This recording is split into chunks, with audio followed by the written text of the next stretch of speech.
Where do we begin with modern Chinese history?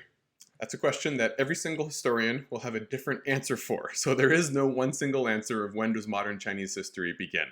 But if we want to talk about the end of the Imperial Era, we need to choose some sort of event or a date that sort of allows us to get our bearings and see, all right, when we see later on what becomes the major events and trends and themes of modern Chinese history, when did that all start to really begin? And the answer to that, for me at least, is usually, I like to say, with the Macartney Mission of 1793. Not the mission itself, but what it represents. Obviously, the future impact of the West. Now, we don't want to privilege the impact of the West too much in modern Chinese history, but it's undeniable that so many things that are going to happen that change and revolutionize Chinese society and politics and whatnot in the 20th century, in our modern era, do sort of begin. They are kickstarted, put into motion by what the Westerners bring to China and what they start doing to China. So if you're looking, okay, what is sort of a great emblem of this meeting of two different empires? There's many places that you could choose. I like to have the McCartney Mission.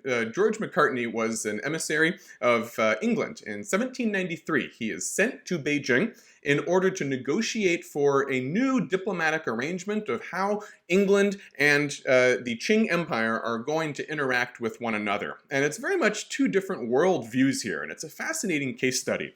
What's going on, to give you some context in 1793, what's going on is that the British are relative newcomers to East Asia. They don't have much of a presence at all in the northern part of China, which is where the political and military center of the Chinese Empire is. They're sort of, all Europeans are sort of relegated, you might say exiled down to the far south in Guangzhou, the area that's eventually going to be close to Hong Kong as well. And they really are interested in commercial profit. They want to make a profit in China, and they're finding it hard to do in the 18th century. There are many other colonial interests throughout the Pacific Ocean, Southeast Asia and whatnot, and they're finding it hard to break into China. And they say, you know what? It'd be really nice if we could interact with China whenever we have issues to discuss about economic arrangements. We'd like to have direct access to the emperor. We'd like to have one-to-one correspondent diplomatic representation in which you can send an ambassador to London and we will send our ambassador to Beijing. There'll be permanent representatives and we can work out any sort of issues that we have with that really direct access. That's how things are done in Europe, and we'd really like to do things like that here as well. And the response of the emperor of the Qing dynasty is classic. It's golden. It's something that's been dissected ad nauseum by so many Chinese historians. It's the Qianlong emperor. This is the Manchu imperial court that rules over the Qing Empire. And the Qianlong Empire is very old by this point. He's well into his 80s. Only has a few more years left to live, one of the longest reigning and most successful, glorious reigns in all of Chinese history. He says basically to George McCartney in fairly haughty and arrogant language, some of it's bluff, but a lot of it is really, this is what he was feeling at the time. He says, you know what? You guys are basically insignificant profiteers from a distant, small island country. And you know what? You just need to be content with the way things are done here. We're not going to change the way things are done for you. All right, we don't do one-to-one diplomatic representation. If you want to make your dirty profit in China, you're going to have to do it on our terms. And that means you're going to be in the distant south, far away from the imperial capital, and you're very rarely going to get any sort of an audience with the emperor. And when you do get an audience with the emperor, you're going to have to conform to the etiquette of the unequal ritual hierarchy that we like to imagine we sit at the top of, which means you're going to have to kowtow to us and all this sort of stuff. And this is very humiliating for McCartney. There's debate over whether he even actually bent his knee or kowtowed to the emperor. Both sides have their own story of what happened here. But regardless, the sort of meeting is fascinating because we know what's going to come later, all right? We know what's going to come later. But at this time in the 1790s, China, the Qing Empire, is relatively uninterested in close engagement with the Europeans, okay? Westerners are desperate to break out of the overland commercial monopoly that the Ottoman Empire has in overland Eurasia. All right, the Europeans are desperate. They say, we can't really, Ottomans kind of dominate Central Asia, and we can't do anything that doesn't go through them.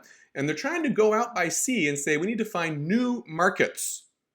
And as the Macartney Mission reveals, the Westerners were determined to break into the China market on their own favorable terms, and they're unable to do so.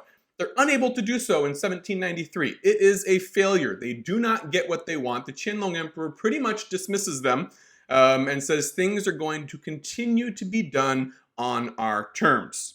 Now, both China and Japan are relatively uninterested in close engagement with Europeans. And the big question that everyone always asks when we talk about modern Chinese history is, why is China and Japan going to diverge? Because we know that China for a very long time has been sort of the center of gravity, economic, religious, political, military, cultural, for all of East Asia and some of North Asia, some of Central Asia, some of Southeast Asia, for thousands of years.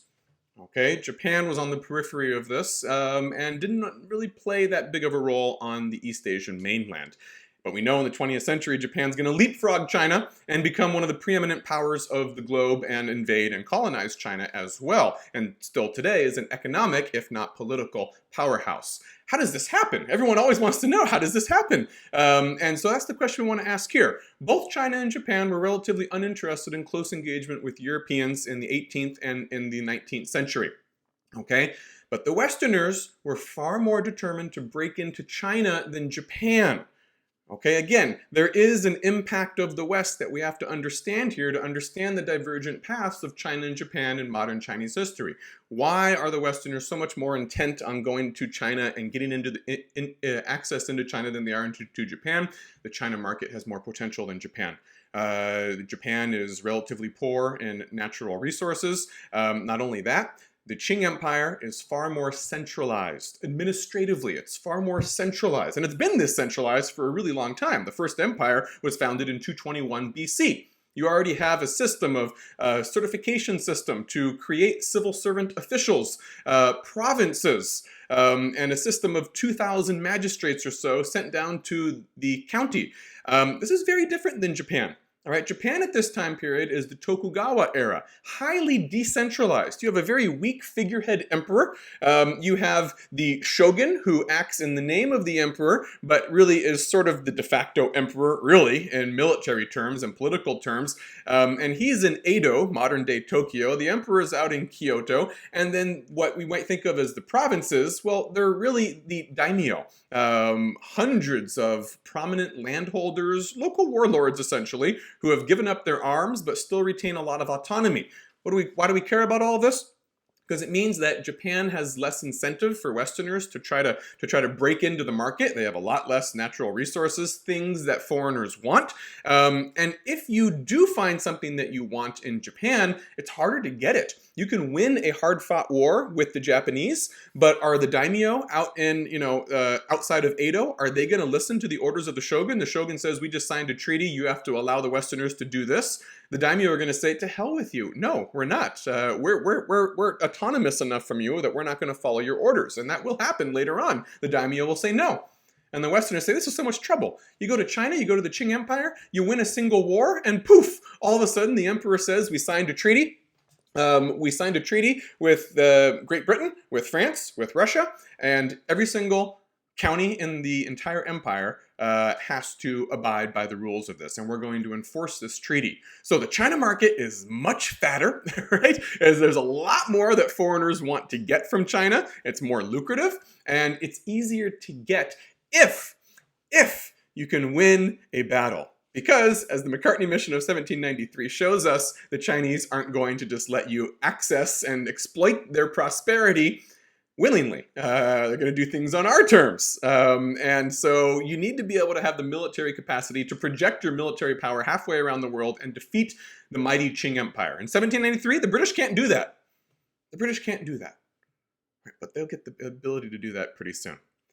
Okay, so the big picture here, and I always like the big picture. China's economic prosperity, its territorial expansion, the size of its empire, and its precocious political development, centralization, and the ability for the emperor basically to give an order, and it's going to be followed everywhere that he wants it to be followed, unlike the shogun in Tokugawa, Japan. Economic prosperity, the size of the empire, precocious political development, they're now going to turn into liabilities. Liabilities for China. All right, and McCartney can't crack the China nut in 1793. But just 50 years later, the Industrial Revolution in Europe, chiefly in Britain and Northern Europe, will start to make this possible. And China, once it encounters a distant foe like the British, who are able to defeat it in military battles, once it encounters that foe, it won't get any breathing room like Japan will get. Japan will also be defeated by Western gunboats. But the Westerners will go to Japan and they'll say, there's a lot less to get here, and it's still a real pain in the ass. We can get the shogun to agree to something, but does that mean that the daimyo out in Satsuma, are they going to actually implement the concessions that we think we got in Edo? No. But in China, there's a lot more to get, and if you win a battle, yeah, you can go wherever the emperor says you can go, and you're going to start making a fortune. And his orders are going to be enforced. So China gets no breathing room once the Industrial Revolution makes it possible for certain European countries, empires, to defeat the Qing armies in battle. And that's going to change in the middle of the 19th century. So we don't, obviously, in a course like this, we don't have time for all the details, but that's the rest of the Imperial Era in a nutshell if we're keeping to a big picture perspective. Imperialist wars, followed by unequal treaties, followed by a loss of imperial revenues, followed by domestic discontent at the loss of domestic profits and imperial revenues, and the increasing poverty of the provinces that aren't getting supplements and money from Beijing, the humiliation of losing these wars, and then the economic losses that everyone's suffering in China because they have unequal tariffs and their foreigners have certain privileges and whatnot. All this is going to be sort of, this snowball effect. What do you have? Well, the Opium War, followed by the Treaty of Nanjing in 1842. That's the first of really the unequal treaties with the Western powers. The Second Opium War, 1856 to 1860, which is then followed by the sacking of the Old Summer Palace by the British and French armies.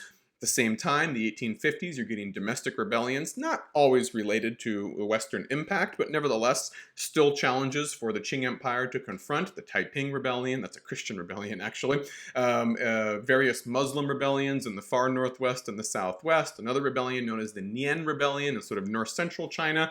You have the French takeover of Vietnam, which the Qing Empire previously saw as sort of its domain. You start to have Russian occupations along Central Asian and Inter-Asian peripheries in the north and the west, and the coup de grace is going to be the Sino-Japanese War of 1895, and the 1900 to 1901 Boxer Rebellion and War. These are going to be sort of the coup de grace. The Japanese War in 1895 is so humiliating for China. It's fought over Korea. Who's going to have preeminent influence in Korea? China always thought of it as sort of its tributary vassal. The Japanese kind of saw it as their tributary vassal. Well, they're going to come to blows about this in 1894. And this was really humiliating for the Chinese, for the Manchu imperial court. This was a wake-up call. Whoa, it's one thing to lose to these freakish Europeans who suddenly have this incredible military power that came out of nowhere. It's quite another to lose to the Japanese, who we've always kind of looked down upon for thousands of, at least 1,000 years. We've looked down upon the Japanese. All of a sudden, they're defeating our mighty empire. That was seen as an existential crisis in 1895. The Boxer War then was, can't get into the details here, but another one of these things where you have a domestic rebellion that the imperial court thinks might be anti-Western, so they support it, declare war on the Westerners, sort of a last gasp attempt to kick the Westerners out, reverse the power imbalance. Backfires disastrously. 8 of the foreign empires, including the Japanese, decide to invade Beijing. And these all are followed by massive indemnities. The Sino-Japanese War in 1895, you have to give up Taiwan. You start giving up concessions to the Russians in Northeast Asia, to the British and French on the eastern seaboard, in the far southwest. The Boxer War, a massive indemnity known as the Boxer Indemnity. So much money is going to be siphoned out of China going to the foreigners. This then creates massive domestic discontent and leads to reform attempts. You start getting serious reform attempts after the loss to the Japanese in 1895. 100 Days Reform is one of the more famous ones in 1898. A couple of Confucian reformers trying to get the ear of the Guangxu Emperor, very young, under the control of Empress Dowager Cixi. She sees it as a threat to her power, suppresses it, executes some of the conspirators, puts the emperor under house arrest, returns to power herself, and then a few years later, after the Boxer War, says, you know what, we really do need to reform, or I'm gonna, we're all gonna lose our head. So she implements her own policies, her own reform policies, known as the New Policies, Xinzheng, and it's basically the 100 Days Reform movement, but packaged as her own. And for the last decade of the Qing Era, 1900 to 1911, until you get to the 1911 revolution, you get pretty serious reform attempts in an effort to save the dynasty, to sort of meet the challenge of all the things that have been going on for the past 100 years or so. The civil service examination system is abolished after being around for more than 1,000 years. You start having the first real elections. Most people don't know this. The first Chinese elections were actually held in 1909. Probably the most free elections that mainland China has ever seen.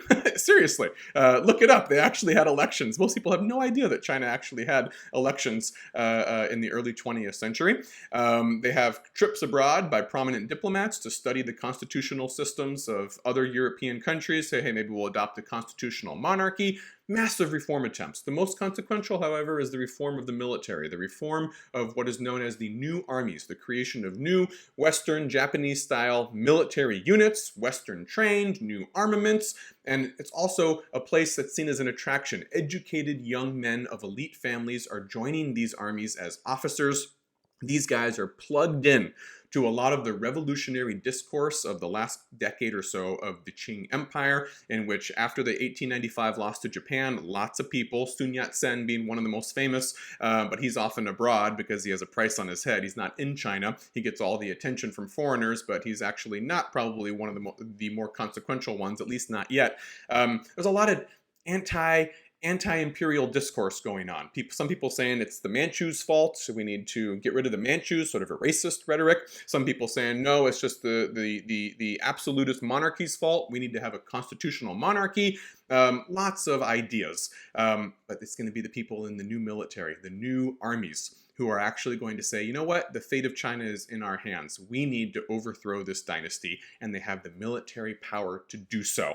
And they are the proximate cause of the 1911 revolution, which has been fueled by the last 100 years of this cycle of losing military battles to foreigners, followed by unequal treaties, economic consequences, domestic discontent, attempts at reform, and then eventually the reform itself actually brings into being the discontented soldiers with guns who can actually do something about it and overthrow the dynasty. So one of the great ironies of modern Chinese history is that the Qing dynasty is overthrown, as seen as incompetent by the people who are trying to overthrow it and corrupt and backward. It's actually overthrown at the moment that it's adopting the most enlightened and progressive policies that it had yet adopted for the past 100 years or so. You actually find oftentimes through history that that's often the case. The more that you reform, the more that you try to change things, you bring into power, you bring into existence the forces that will ultimately end up overthrowing you. And with that, you get the end of the dynasty. It's actual military garrisons, new army military garrisons that rise up in 1911 to overthrow the dynasty. And that leads to the creation of the Republic of China.